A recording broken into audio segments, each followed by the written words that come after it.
my name is Jason and this is Just Watches. Today we have a Serica 4512 that was loaned in by a friend of the channel for review. Now I've been very curious about Serica. They're a very popular brand right now, so I was excited to get my hands on one to check it out. However, before we get to the review, if you're enjoying the contents of this channel, I invite you to subscribe, and if you're enjoying the contents of this individual video, please give it a thumbs up. Thank you so much. For price and availability, at the time of this recording, this watch is currently available on the Serica website in 4 different dial configurations for €575. The case is 38 millimeters in diameter, 46 lug to lug, 11.5 thick, and then has a 20 millimeter lug width opening. On the stock bond clip bracelet, it weighs in at 70 grams. Now the case finishing is very crisp, the mid case is quite simple, all brushed and lacking any chamfered edges. The lugs have a very small curve at the end and are drilled for easy strap changes. The edge of the bezel is high polished and will catch quite a bit of light due to its angle, but perfectly frames the flat brushed top of the bezel. This is a handsome case. My only complaint is that the case back sticks out a bit, and in combination with this fairly flat case, it adds a little bit of lug float on my 6 3/4 inch wrist when I wear it on the stock bracelet. Now the stock bracelet is known as a bond clip and has a very vintage feel, which makes sense. This is a design that has been around for a long time. It's intimidating at first, but once you get the hang of it, not only is it easy to use, but it also lets you adjust the size of the bracelet to any one of these very thin links, so you will be able to get an excellent fit. If you want to learn how to size it, you can just look up a video online. I won't recreate the instructions here. The bracelet is 20 millimeters across. It does not taper. It stays the same length throughout. The finishing on the bracelet is pretty simple. It's mostly brushed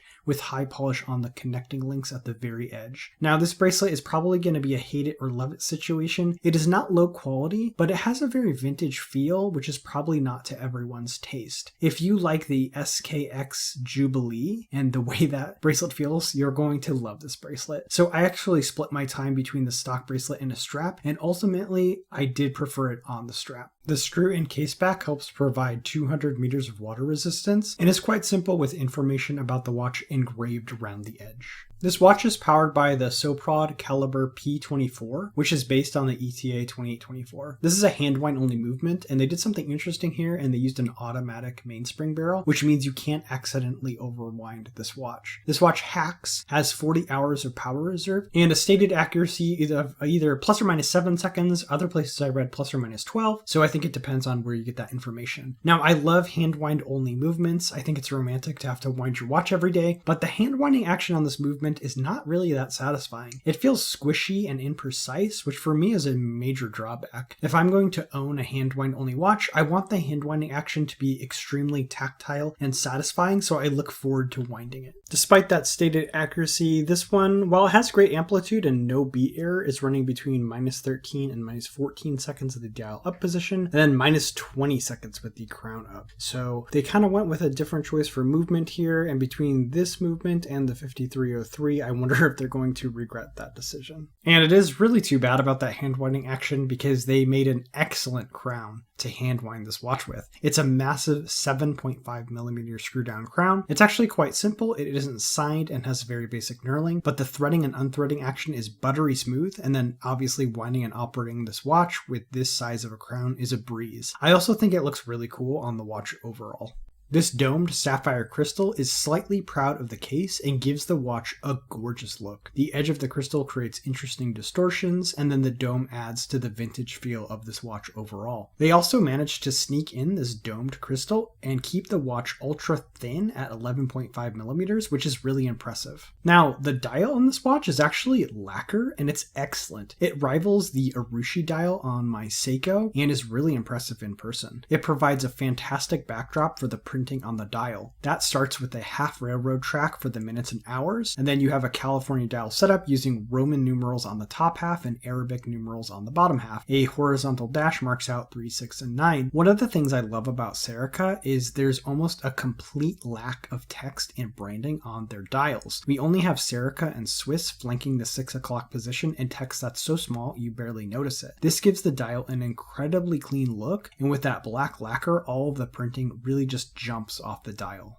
The hour and minute hands are flat with a brushed finish. Now, a brushed handset really reduces the amount of bling on a watch overall, and I think it was the right choice for this particular watch. The hour hand is a broad arrow, while the minute hand is a sword style. Both are filled with lume. Now, the minute hand reaches all the way out into the center of the railroad track at the edge of the dial, which is attention to detail that I definitely appreciate in a minute hand. Not only does this handset make the watch very easy to read, but the hour and minute hand make a really cool rocket when they overlap. Finally, the second hand is a simple high polish affair with a counterbalance.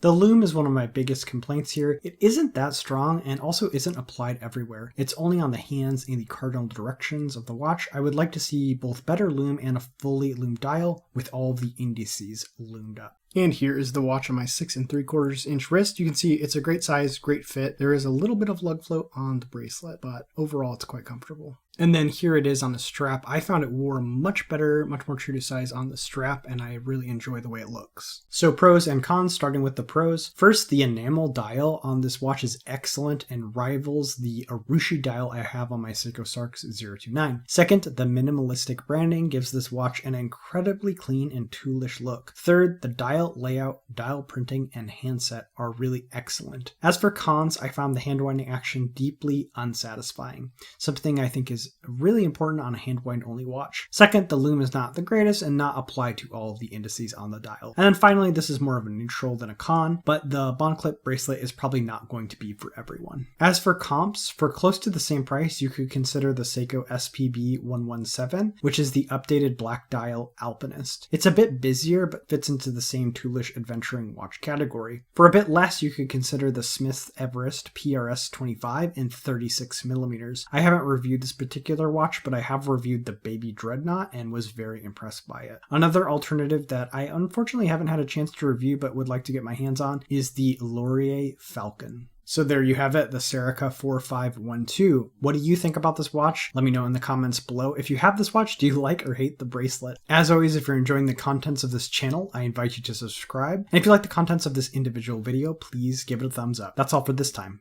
My name is Jason, and you've been watching Just Watches.